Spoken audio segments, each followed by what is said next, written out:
Welcome to block 6. We are almost finished with our second row here.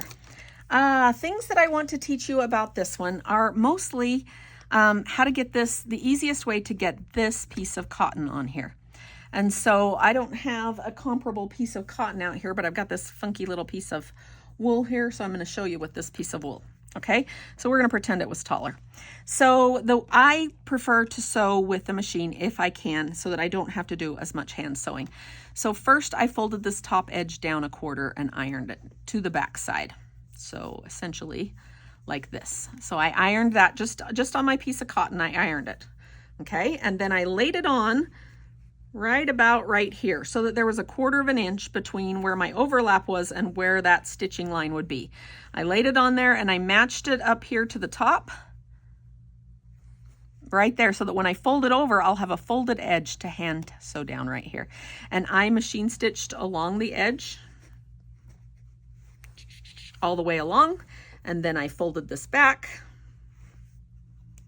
And then I only had to hand stitch that distance right there. And I actually machine basted the edges here that were going to end up being in the seams. Okay, so that's how I would put that fabric on. If that doesn't make sense, shoot me a message and I can actually do one for you and show you how it works. The wood grain on these guys, this is the first block I did.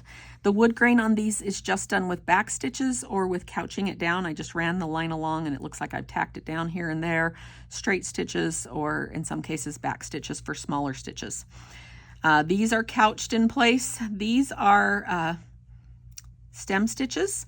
When it came time to do the latching mechanism on this, I went ahead and added it with black. So it's got like a few stitch tack there and a couple bullion knots, it looks like here, and a few stitches tacked here to look like the mechanism that you would use to lock that shutter.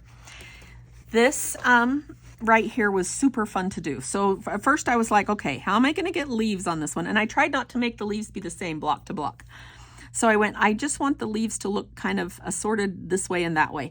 So if you look closely, this is a zigzag stitch. I just did a zigzag chain stitch, and I started and went all the way around the outside edge, and then I kind of spiraled to the inside, so that it kind of, in general, it didn't cover everywhere, but it covered a lot of the space with zigzag chains, which I think those chains tend to look like leaves. So that was how I did that one.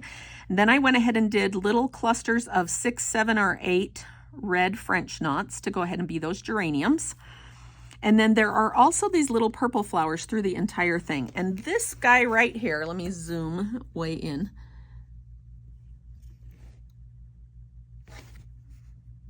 This guy right here is the one that you can see the very best. They're actually, there he is. They're actually little stars, little 3 stitches stars, but they're super tiny, so they're very hard to see, and with the quilting on around them, it's hard to see that that's what they are, but that is how you make those. It's just a little star. And then I used the Glory rayon thread from Edmar to make these itty bitty little French knots, and they are only in the top part up here. Okay, so that is how you get all of the flowers done on that one. Okay, so there's really nothing exciting or new on that one, so we'll go ahead and move on to our next block.